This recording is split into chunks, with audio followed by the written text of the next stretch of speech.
임실의 오염토양 반입 정화 시설이 상수원인 옥정호뿐만 아니라 내부 습지마저 훼손시킨다는 우려가 높습니다. 전북교육청이 남북 청소년 체육 교류를 추진하면서 통일부 사전 승인도 없이 민간 업체에만 의존해 결국 무산됐습니다. 올 들어 대통령과 당정 고위 인사들의 예비 타당성 조사 면제 언급이 줄을 이는 가운데 송하진 도지사가 처음으로 새만금 신공항 예비 타당성 면제를 확신했습니다. 더불어민주당 이해찬 대표가 정부와 함께 공공기관 이전 문제를 검토하겠다고 밝혀 잠잠했던 관련 논의가 다시 활발해질 것으로 보입니다. 여러분 안녕하십니까? JTBC 8시 뉴스입니다. 지난해 광주광역시가 임실 지역에 허가했던 오염토양 반입정화시설은 지역 주민들에게만 피해를 주는 게 아닙니다. 무엇보다 광역상수원인 옥정호가 오염되고 국가습지로 추진 중인 내부습지 훼손 가능성도 문제로 지적되고 있습니다.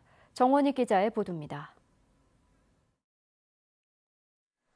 토양 정화업에 대한 환경부 지침은 업체 본사가 유치한 자치단체가 관련 시설의 허가권을 갖고 있다고 규정하고 있습니다.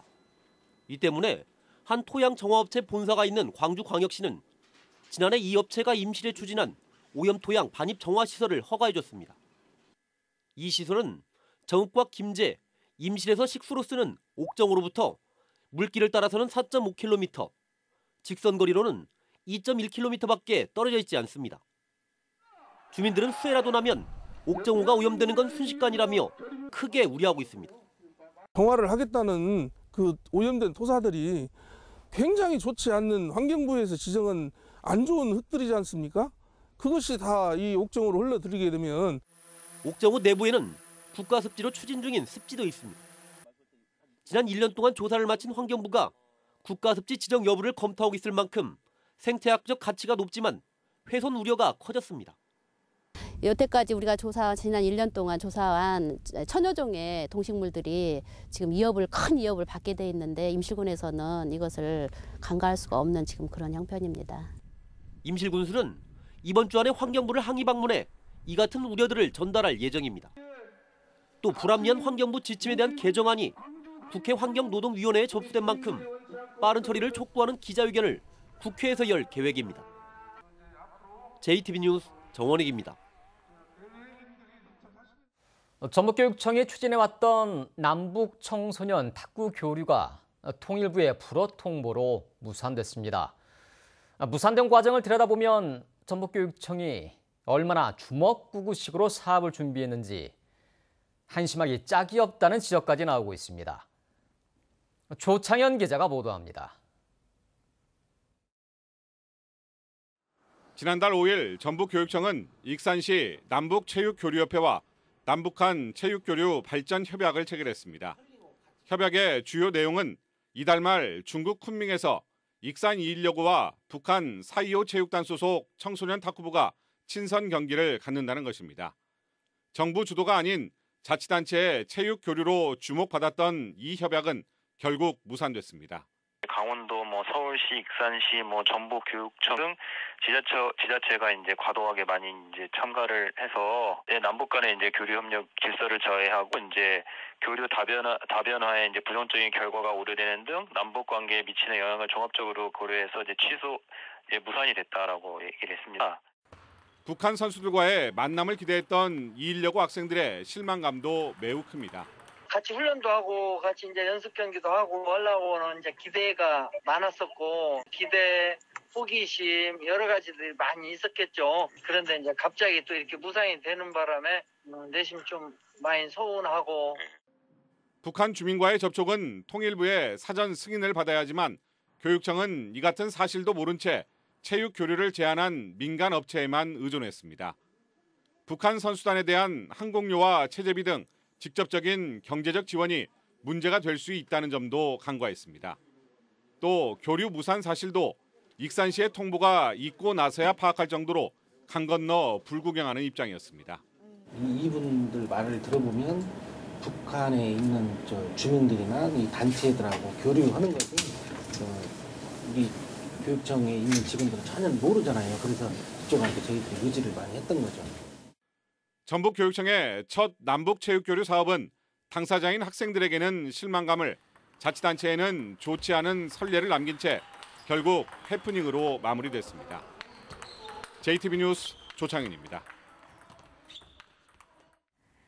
새해 들어 문재인 대통령과 이낙연 국무총리가 공공인프라 사업에 대한 예비 타당성 조사 면제 가능성을 언급하고 있습니다. 발표만 남았다는 분석이 나오는 가운데 송하진 도지사가 처음으로 새만금 신공항의 예비 타당성 면제를 확신한다고 말했습니다. 권대성 기자입니다. 문재인 대통령은 신년 기자회견에서 예비 타당성 조사 면제 사업을 광역별로 한 건 정도 선정하겠다고 밝혔습니다. 국가 균형 발전을 위해 꼭 필요한 공공인프라 사업은 엄격한 선정 기준을 세우고 지자체와 협의하여 예비 타당성 조사를 면제하고 조기 착공하도록 하겠습니다. 대통령 발언 이후 이낙연 총리는 익산을 찾아 곧 전북에 좋은 소식이 있을 거라고 말했습니다. 또한 이해찬 민주당 대표는 조만간 국무회의에서 예타 면제 사업들이 의결될 거라고 밝혔습니다. 정부 발표만 남았다는 분석 속에 전라북도는 말을 아끼며 조심스러운 태도를 보여왔는데 송하진 도지사가 기자간담회를 자청해 새만금 신공항의 예타 면제를 확신한다고 말했습니다. 부정적인 기류가 있었지만 도민들의 염원과 노력 덕에 매우 희망적으로 바뀌었다는 겁니다. 그동안 해왔던 이런 노력들이 이제 열매를 맞을 때가 왔다. 우리도 그렇게 생각하고 저도 이제 그런 쪽으로 마음적으로 확신을 갖고 가야 될 것 같다. 이런 생각을 갖습니다. 또한 신공항에 이어 2순위로 신청한 상용차 산업 혁신성장 사업도 예타 면제 대상에 포함될 거라는 상당한 기대를 갖고 있다고 말했습니다. 송 지사는 정부 발표가 국무회의 의결 같은 절차만 남겨둔 것으로 보인다면서 이번 주를 넘겨 다음 주 초에 이뤄질 것 같다고 덧붙였습니다. JTB 뉴스 권대성입니다. 민주평화당은 최근 논란이 되고 있는 한국농수산대학의 분할 시도를 즉각 중단하라고 촉구했습니다. 민주평화당은 한국농수산대학의 멀티캠퍼스 조성 용역은 전북 혁신도시에 있는 대학의 일부를 경상북도로 이전하려는 잔꾀라며 1,500명 규모의 초미니 대학인 만큼 분할보다는 선택과 집중을 통한 육성이 바람직하다고 주장했습니다. 이들은 이번 일이 이명박 정부 시절 LH 본사를 경상남도에 빼앗겼던 가슴 아픈 역사를 떠올리게 한다며 농림부와 한농대는 캠퍼스 분할 시도를 즉각 중단하라고 말했습니다. 익산시가 부실 운영 논란을 빚고 있는 시체육회에 대해 당분간 비상체제로 운영하기로 했습니다. 익산시는 지난 18일 사무국장을 포함해 직원 4명이 사직서를 제출하자 비상대책위원회를 구성하고 직원 3명을 파견할 계획이라고 밝혔습니다. 익산시의회는 시체육회의 불투명한 운영과 임원진 구성 등을 이유로 올해 예산 3억 5천만 원을 삭감했습니다. 취약계층 어린이들의 돌봄 시설인 전북 지역아동센터 협의회가 운영비에 대한 현실화를 촉구했습니다. 전북 지역아동센터협의회는 최저임금은 10.9%나 올랐지만 센터 운영비 인상률은 2.5%에 그쳐 종사자 인건비를 최저임금으로 잡아도 어린이들의 현장 체험 등에 쓸 수 있는 돈은 한 달에 24만 원밖에 남지 않는다고 말했습니다.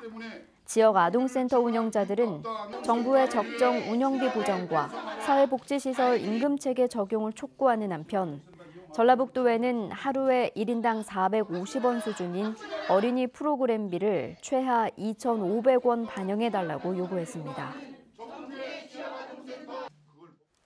더불어민주당 이해찬 대표가 정부와 함께 공공기관 이전 문제를 검토하겠다고 밝혔습니다. 한동안 잠잠했던 공공기관 추가 이전에 대한 논의가 다시 시작될 것으로 보입니다. 송창용 기자가 보도합니다. 지난 20일에 열린 더불어민주당과 소속 시도지사의 간담회. 이 자리에서 이해찬 대표가 수도권 공공기관 이전을 다시 언급했습니다. 올해 전국 혁신도시를 평가하고 공공기관 추가 이전 문제를 정부와 협의하겠다고 말했습니다. 제2공공기관 이전하는 문제에서 검토를 이제 하도록 당과 정부가 협의를 하도록 하겠습니다. 이 대표가 지난해 9월 국회에서 처음 밝힌 공공기관 추가 이전 계획을 재확인한 것입니다. 전라북도는 기대감 속에 당정의 공공기관 추가 이전 작업에 대비하고 있습니다. 수도권 공공기관 122개에서 전북혁신도시 이전 기관과 연계가 가능한 30여 개 기관을 추린 전라북도는 조만간 금융산업, 농생명산업과 시너지 효과를 낼 수 있는 10개 안팎의 기관을 최종 유치 대상으로 정하고 유치전에 나설 계획입니다. 우리 전라북도가 산업에서 나아갈 어떤 방향과 부합되는 그런 금융기업 쪽에 저희들이 금융기관에 관심을 갖고 그 부분을 유치하기 위해 집중적으로 노력할 그럴 계획입니다.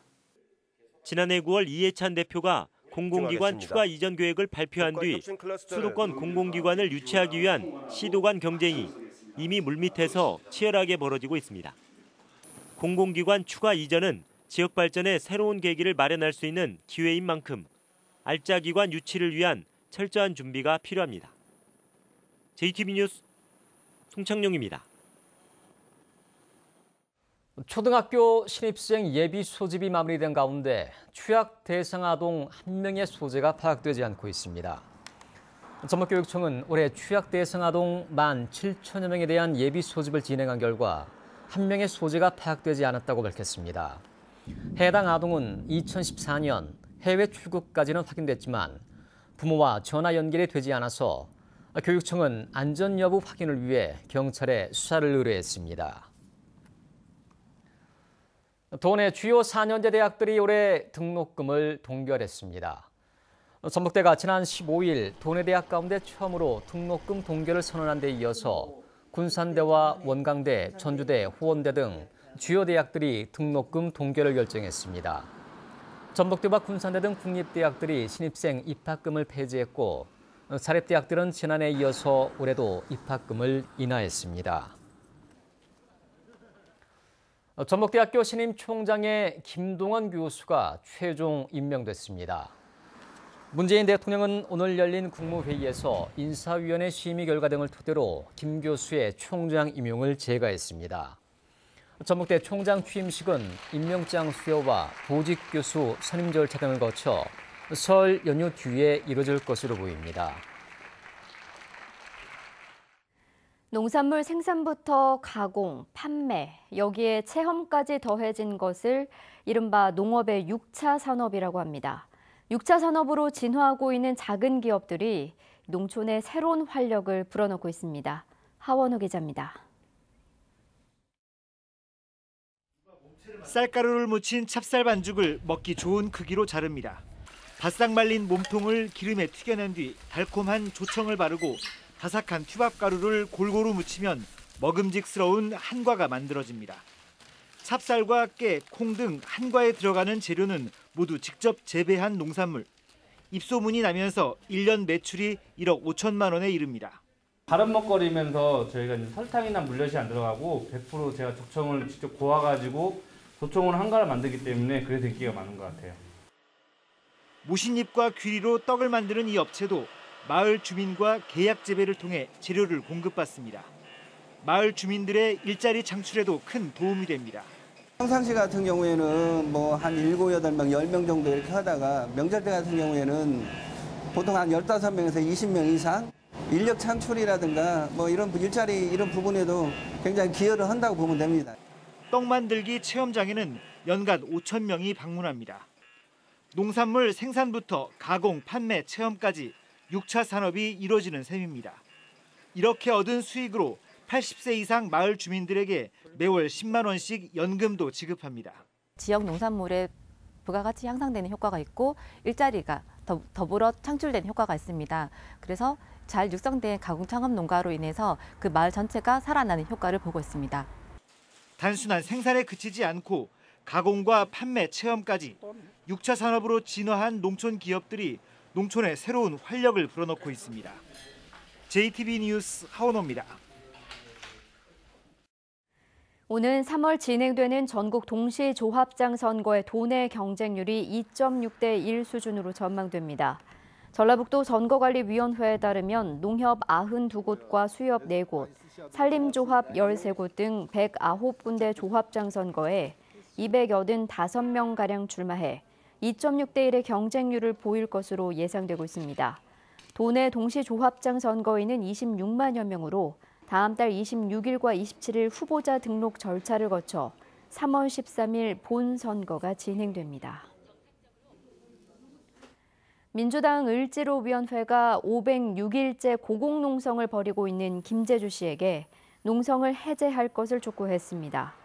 민주당 을지로위원회 박홍근 위원장은 오늘 열린 고위 당정청 회의에서 민주당이 택시 산악금제 폐지를 위한 여객 운수법 개정안을 다음 달 임시국회에서 우선적으로 처리하기로 했다며 이제 김재주 씨가 고공농성을 풀어야 된다고 주장했습니다. 검찰이 전 유도 선수 신유용 씨가 성폭행을 당했다고 고소한 고교 시절 유도부 코치 A씨의 집을 압수수색했습니다. 전주지검 군산지청은 어제 오전 A씨의 집에서 압수한 핸드폰, 태블릿 PC 등에 대해 디지털 포렌식 분석을 의뢰하고 이번 주 안으로 고소인 신 씨를 조사한 뒤 A씨를 불러 조사할 예정이라고 밝혔습니다. 전주지법 제1형사부는 부하 직원에게 현직 군수의 선거운동을 시킨 혐의로 기소된 임실군 공무원 A씨에게 징역 4개월의 집행유예 1년을 선고했습니다. A씨는 지난해 4월 정규직 전환에 탈락한 기간제 공무원 B씨에게 군수의 선거운동을 도와야 정규직으로 전환될 수 있다며 주민들을 모아 식사 자리를 만들고 군수를 초대하라고 말한 혐의로 기소됐습니다. 동료를 목 졸라 살해한 뒤 쓰레기 봉투에 시신을 담아 소각한 환경미화원이 항소심에서도 무기징역을 선고받았습니다. 광주고법 전주재판부 제1형사부는 강도 살인 등의 혐의로 기소된 51살 A씨에 대해 무기징역을 선고한 원심을 유지했습니다. 환경미화원인 A씨는 직장 동료 59살 B씨에게 빌린 1억 5천만 원을 갚지 않기 위해 지난 2017년 4월 전주의 한 원룸에서 B씨를 살해한 뒤 시신을 소각한 혐의로 기소됐습니다.